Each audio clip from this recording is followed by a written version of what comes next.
I found a jar that my husband has been eating in and I threw it away. He got very upset with me. So I'm a woman in my 30s. I made a throwaway because I don't want this tied to my main account at all.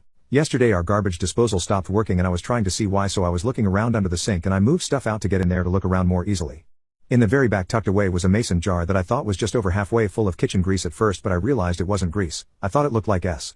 I made the mistake of opening it and by the smell I knew that it was definitely S. I couldn't believe what I was seeing. Disgusted, I threw it away in the dumpster outside. It had to have been my husband's, but I don't know why he would save S in a jar. My husband got home and I asked him about it. He seemed very embarrassed and confessed it was indeed a jar full of S he was filling for almost a year. I was shocked and asked him why. He said whenever it was my time of the month or I wasn't in the mood, he'd jay off into the jar after I went to bed. I asked him why not go in the toilet or use tissues or the shower or something. Why a effing jar? He couldn't answer that other than saying he's been doing this since he was a kid. I told him I want him to stop using a jar because it's disgusting. He told me he didn't want to and asked where the jar was. I told him I threw it away and he was upset. He said it took him a long time to fill the jar that much and now he had to start over, and we argued about him using a jar to store old JN. I still don't understand why he wants to fill a jar for F's sake. We argued about it and during the argument he opened the refrigerator, took a large jar of pickles and dumped it out and started rinsing it out and said, "This is the C jar now."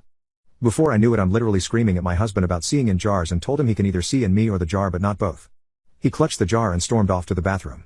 I was literally speechless.